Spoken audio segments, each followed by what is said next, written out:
السلام علیکم دوستو، آج کی ہماری ویڈیو کا موضوع ہے غزوہ احد۔ غزوہ احد 7 شوال 3 ہجری تقریباً 23 مارچ 625 عیسوی کو ہوا تھا۔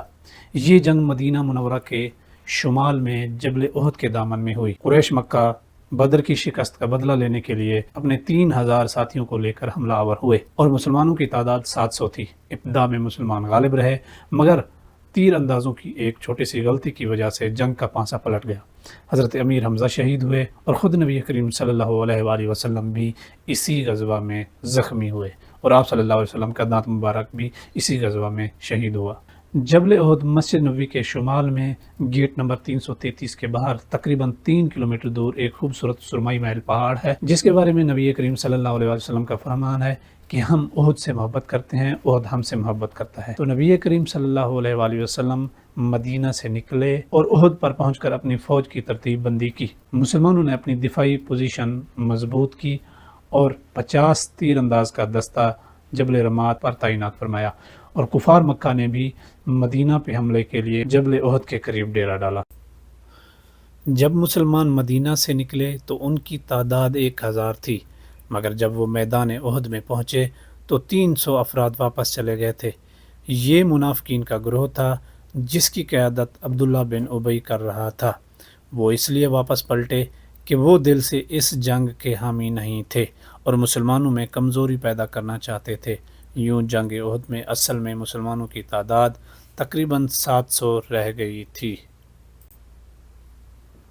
غزوہ احد کے دوران مسلمانوں کے 2 اور قبیلے بنو سلمہ جو کہ قبیلہ خزرج کی ایک شاخ تھی اور بنو حارثہ جو کہ قبیلہ اوس کی ایک شاخ تھی، جو ابتدا میں تھوڑے سے ڈر گئے تھے اور پسپائی کا خیال آیا تھا، مگر اللہ تعالیٰ نے ان کو ہمت عطا فرمائی۔ سورہ آل عمران میں ان کا ذکر اس طرح آیا ہے کہ جب تم میں سے بنو سلمہ خزرج اور بنو حارثہ اوس 2 گروہوں کا ارادہ ہوا کہ بزدلی کر جائیں، حالانکہ اللہ ان دونوں کا مددگار تھا اور ایمان والوں کو اللہ ہی پر بھروسہ کرنا چاہیے۔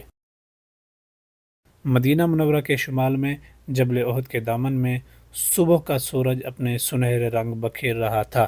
سامنے قریش کا لشکر 3000 سپاہیوں، سینکڑوں گھوڑوں اور جنگی ساز و سامان کے ساتھ صفے آ رہا تھا۔ ان کے کمانڈر ابو سفیان بن حرب تھے اور صفوں میں بڑے بڑے سردار جیسے خالد بن ولید اور عمرو بن عاص موجود تھے۔ دوسری طرف نبی کریم صلی اللہ علیہ وآلہ وسلم نے مسلمانوں کی ایک منظم ترتیب بنائی۔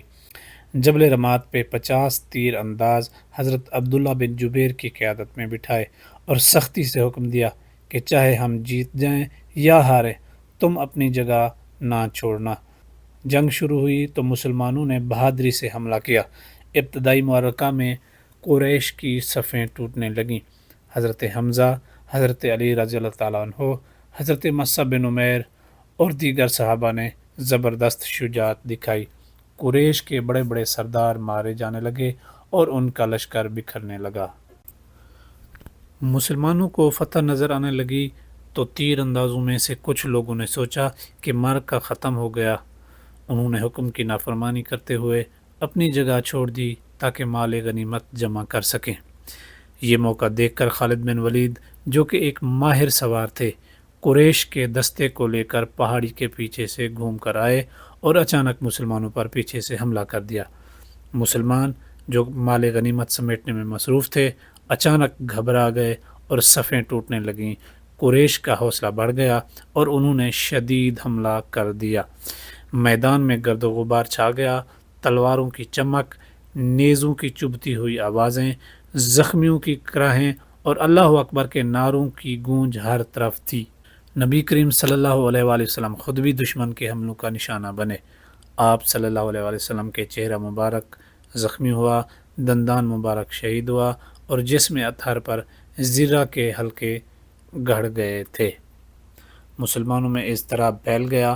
کچھ لوگوں نے افواہ اڑا دی کہ نبی صلی اللہ علیہ وآلہ وسلم شہید ہو گئے ہیں۔ یہ سن کر بعض لوگ بیٹھ گئے، بعض نے ہمت ہار دی، مگر حضرت انس بن نضر جیسے سچے صحابہ للکار کر کہنے لگے، اگر نبی صلی اللہ علیہ وآلہ وسلم شہید ہو گئے تو تم کس لیے زندہ ہو؟ اٹھو اور اللہ کے دین کے لیے لڑو۔ پھر کچھ بہادر صحابہ نے نبی کریم صلی اللہ علیہ وآلہ وسلم کے گرد دفاعی حلقہ بنایا اور جان پر کھیل کر آپ صلی اللہ علیہ وآلہ وسلم کو محفوظ کیا۔ میدان احد خون، قربانی، وفاداری اور آزمائش کی ایک زبردست تصویر بن گیا تھا۔ جب جنگ کا زور ٹوٹا تو میدان احد لاشوں، زخمیوں اور شہداء کے خون سے سرخ ہو چکا تھا۔ ہر طرف زخمی اور شہید پڑے تھے۔ مٹی اور خون کی ملی جلی خوشبو پورے میدان میں پھیلی ہوئی تھی۔ نبی کریم صلی اللہ علیہ وآلہ وسلم جب محفوظ ہوئے تو صحابہ کرام نے آپ صلی اللہ علیہ وآلہ وسلم کو ایک گھاٹی کی طرف لے جایا۔ اسی دوران صحابہ شہداء کو ڈھونڈنے لگے۔ ان میں سے سب سے دہلا دینے والا منظر حضرت امیر حمزہ رضی اللہ تعالیٰ عنہ کا تھا، جو بے جانی حالت میں پڑے تھے۔ ان کا جسم مسلا گیا تھا، کلیجہ نکالا جا چکا تھا۔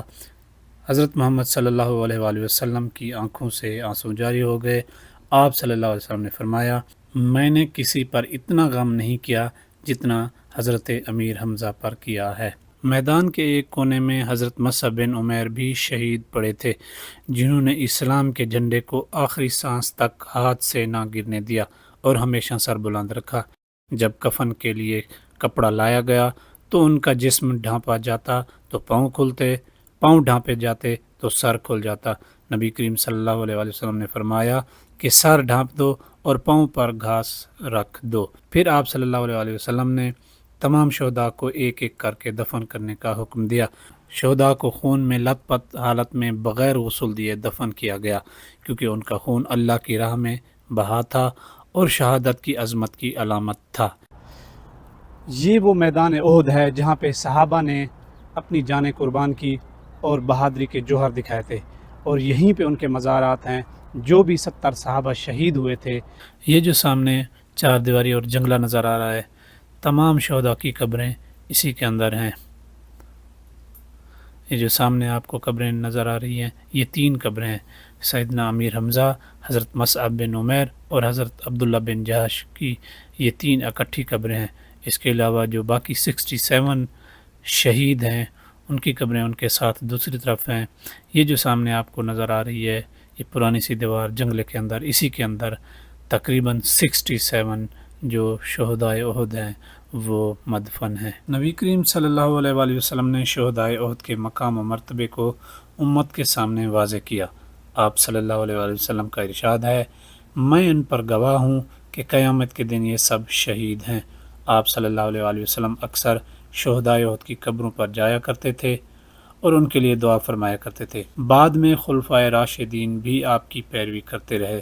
ہمیں ان کی قربانیوں کو یاد رکھنا چاہیے اور ان کے نقش قدم پر چلتے ہوئے دین اسلام کے لیے قربانی کا جذبہ رکھنا چاہیے۔ ان کی قبروں پر جا کر فاتحہ پڑھنا، عبرت حاصل کرنا اور اللہ سے دعا کرنا کہ ہمیں بھی ان جیسی قربانی کی توفیق عطا فرما۔